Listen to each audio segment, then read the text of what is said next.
Good afternoon, everybody. My name is Hannah, and Rafael and I will be talking about water when it comes to sustainability reporting. All right, so for the agenda for our brief presentation today includes water withdrawal and the risk associated to that when it comes to a system that is not sustainable with water withdrawal. We'll be reviewing effluent and water discharge and, of course, the risk associated to that. And for wrapping up the presentation, we'll be talking about the ERA water module and the capabilities that we can offer to the user to somehow leverage the data that they already have to pull that in for sustainability reporting and review. All right, so as I mentioned, we'll be reviewing the water and the effluent and waste section of the environmental portion of the GRI guideline, because as Erin suggested, it's one of the most comprehensive guidelines out there. So we're just going to focus on that for the purpose of this presentation. So when it comes to sustainability reporting, water has a huge impact, of course. So it's a big topic, and it's something worth reviewing. So according to GRI's guideline, really when we want to review water topics, there are really two different sides of the spectrum that we have to cover. First would be the water withdrawal, which is what I'm going to focus on, and then the other really side of the spectrum is the water discharge, which will be covered in the second portion of the presentation today. So to make sure that we can somehow quantify the impact of water withdrawal, there are really three main different things that we have to first discuss and somehow define. First of all, we need to know what is the source of water in which your organization or your facility withdrawing water from. Second of all, we have to identify to know if that source specifically is significantly affected by that withdrawal. And the last portion and last segment would be the volume and amount of water that's the wastewater that your organization, if they do so, they recycle and reuse. So I'll be going to a little bit more detail with all of these sections in the next few slides and how the ERA system can help track those. So as you can see here, this is a snapshot of the form that we have in our sustainability platform in the ERA software. So first of all, the first step is to identify the source in which your organization, your facility is acquiring water from. So the source of water could be anything really from, like, it could be a surface water, like wetlands, rivers, lakes, oceans, you name it. It could be groundwater. It could even be the rainwater that you collect on site and reuse again. That's considered to be a source of water withdrawal. Wastewater that you treat and reuse, and of course the municipal water supplies or any other water utilities. So the first step is to know which of these sources of water you're dealing with and what is the volume of water you're intaking from any of those. So that's where you can do that in the ERA system, very easy. Now, the second portion, the second segment, is to know the impact of water withdrawal from that specific source. Depending on the nature of the water source that you're dealing with, the level of impact is different, of course. And there are a couple of different parameters that we can track and we can review in order to be able to somehow quantify that level of impact. So to name it, the size of the water body or the water source, of course, logically, if the smaller the source, the greater the impact of water withdrawal from it. If the water source is designated as a protected area or has a huge impact or importance for the local community, that's an important thing to have in mind. So the last one, the biodiversity. So as you can see here in a very simple pictogram up there, the Taunton River in the southeastern Massachusetts as an example. This is a river that is known to have a very high biodiversity value. Some of the animals and species within this river cannot be found anywhere else in that state. And as you can see in the picture, there are multiple power plants that are basically they're withdrawing water from this specific river. So it's very important to have that in mind when you're doing your sustainability reporting. And it's very interesting to know that the water intake for cooling processes and operation in US dominates the overall water withdrawal of from all the industrial and manufacturing sectors. So that's what's happening in the power plants. All right, so the very last section, which is really like the disclosure, section 3 of the disclosure 303 of the GRI guideline, that discusses really the amount and volume of water within your organization, the wastewater that you treat and you reuse. Again, it's only logical, it makes sense. The more you manage to treat and reuse the wastewater that you produce, that means that you have a less need to basically intake fresh water. So that has a very huge impact, and so it's very important to know if you're doing that, how much, and basically to come up with a percentage of the overall water withdrawal that you have. So I also have a very interesting report. So this is a sustainability report published by an automotive company in 2014-2015. It was very interesting because they had this goal to reach a 10% reduction of the water that they use for the vehicle they produce within a 2-year time frame. It was very interesting because they managed to reach this goal even sooner that 2-year scheduled time, and they mentioned in their report that they managed to do that. One of the things that they focus on to be able to reach this goal was to recycle and reuse the wastewater that they produced. They managed to do that using reverse osmosis and biological membrane reactor technology, and they indicated in the report that this allowed them to avoid intaking and pumping the high quality water that was suitable for human consumption in their production activities. So that's huge. So really like any other sustainability topics, if we want to, and if we were to manage a sustainable water supply and water management system, we need to make sure that we focus on economical feasibility, social responsibility, and of course environmental integrity. So in this section I'll be reviewing really briefly the economical, social, and environmental risk if you do not have a sustainable water management and water withdrawal system. So as for the economical risk, it's usually very difficult to come up with the true cost of natural resources like water. But really, for us to be able to better manage the water withdrawal and the water supply, it's important to somehow come up with a true cost and link that to a cost basically definition. So an interesting study that was done by the Automotive Industry Action Group, they tried to basically define the cost of water. They try to break it out to direct cost as well as indirect cost. So direct cost, obviously, it's going to be the price of water or the operational cost, and the indirect cost would be the administrative, legal, and cooperative costs. And then they focused on try to basically define the risk associated to that cost. They also broke that down, the risk to three main segments: physical, regulatory, and reputational. As you can see, so physical would be really the cost of securing water for operations and processes and water shortage and flooding. Regulatory would be the cost that you have to pay in order to basically show compliance with the regulation and rules. And the reputational is basically the cost of losing your permit or your license. So for the environmental risk portion, I wanted to go back to the example that I give with the cooling tower intake in the industrial and manufacturing sector. First of all, before getting into that, it's worth mentioning that the water intake from the industrial sector, if not returned to the same water body with the same original quality as well as quantity, could cause the depletion of the groundwater and the surface water, so the water bodies. So it's very important to have that in mind and try to basically recycle the water back to where it was originated.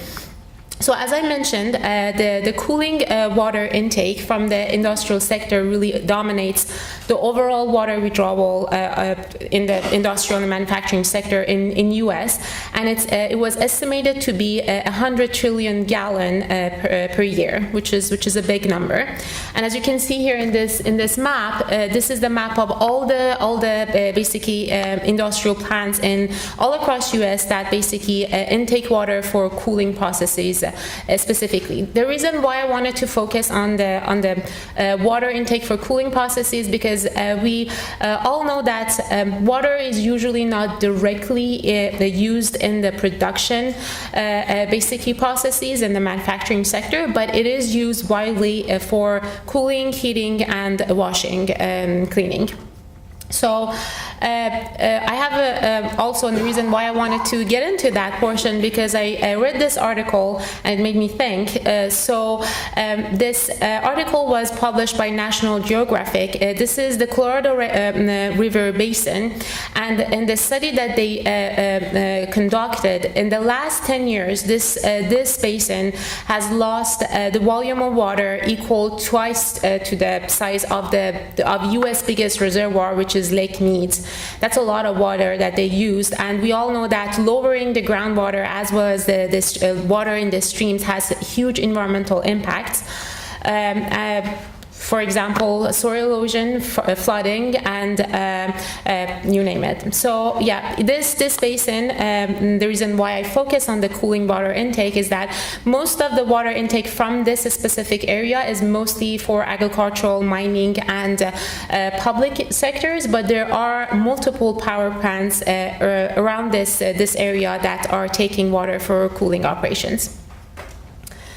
All right, so for the social risk, again, I have this interesting report published by World Economic Forum's Global Risk in 2015. I found it really interesting because they declared that water crisis, from flood to drought to pollution, will rank #1 greatest social risk that is basically facing human. So as you can see, it's way up there, along with something like unemployment. So I just wanted to point that out, that it's a huge thing to consider. And kind of like a really nice transition to the second portion of the presentation, which is the water discharge and effluent. Again, this is another very interesting article that we found, kind of in line with what Laura was suggesting for air pollution. It's interesting to know that in China, the water you drink is as dangerous as the air you breathe. So I'm just going to pass the presenter role to Raphael, and he's going to talk about the water discharge and effluent. Thank you very much, Hannah. Good afternoon. So I'm going to talk about I'm going to change my slide. Talk about the water releases part of the GRI reporting, which are all of those topics that you can see on the slide. So we're going to talk about discharge, wastewater disposal, spills, and the water bodies that are receiving the water that you're releasing. I am, however, not going to talk about the transportation of waste because this is going to be addressed in the following presentation. So, so all these aspects have a location in the ER software where you can currently input data for.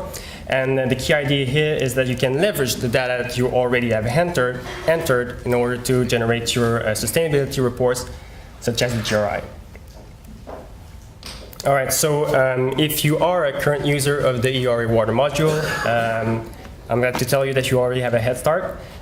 You have water setups to which you can associate flows, as well as all of the parameters that you're tracking and monitoring using the ERA software. So all of this data is already centralized into the ERA water module and associated to the information such as the treatment facility or the water body that is receiving that water already for generating reports such as the TRI or the DMR, or generating KPIs also.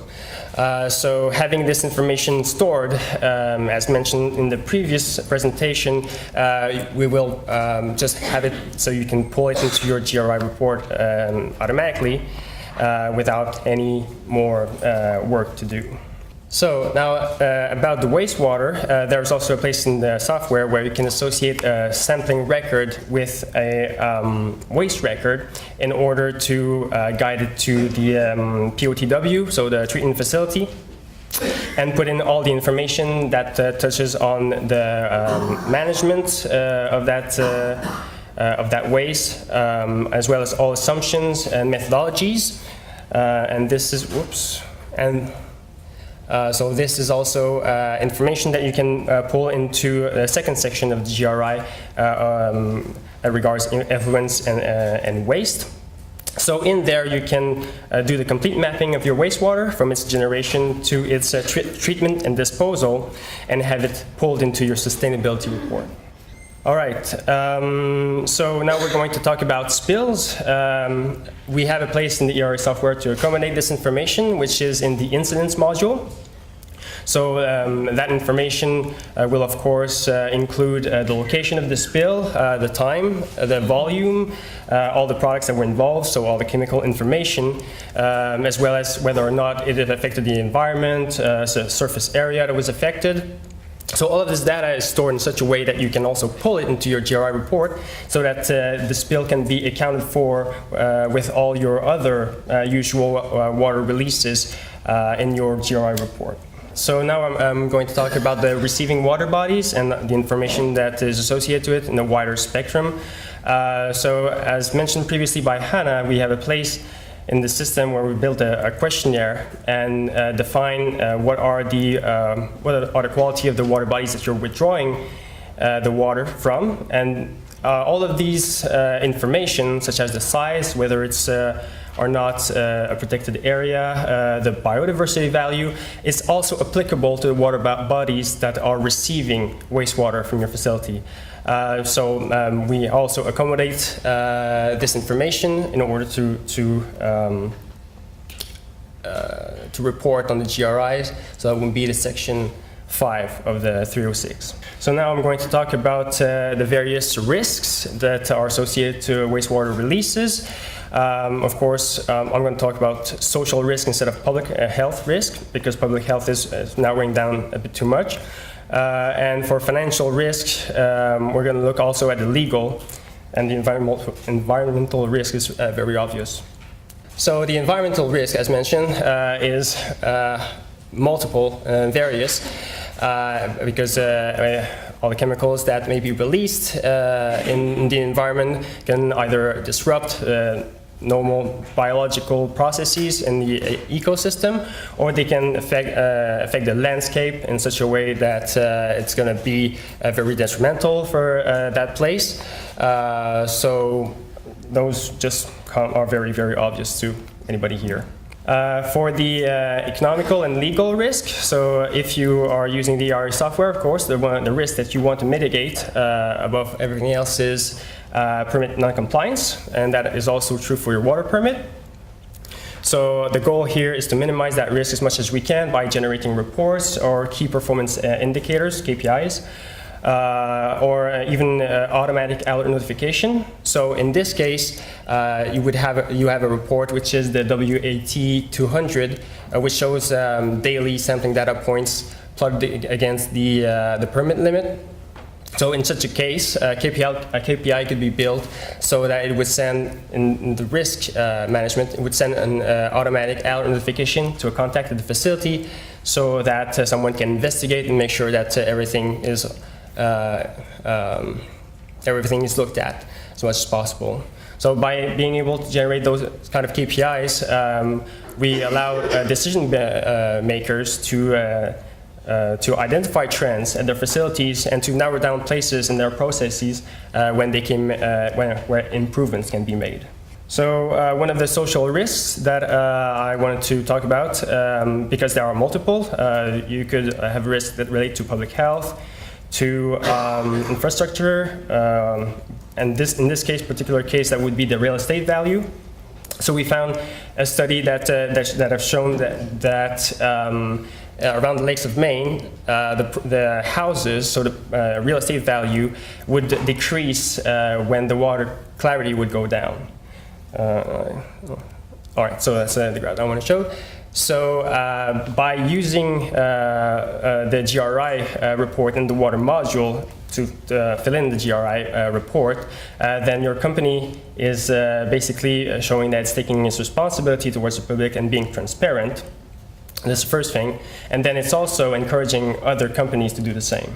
So now we're going to talk very, very briefly about how the data works in the water module of the ERA software. So how is it stored and what are the outputs that you can generate automatically from that. All right, so like any other place in the ERA module, we're framing records based on a time, a location, and a source. And in the water module, everything is centralized in the water sampling project page. So this record in the water sampling project is compiling all the information that is water associated. So it can be effluent parameters, water parameters, or standard gas chemicals. And all of this information enables the user to just proceed to the automatic calculations that are specific to each of the report that you have to submit to the various agencies that you're working with. And it also allows you to generate KPIs, as mentioned previously, and to report with a sustainability project like the GRI. We also have a place to accommodate data coming from the continuous emission monitoring system, so SEMS data, and to generate their own specific reports.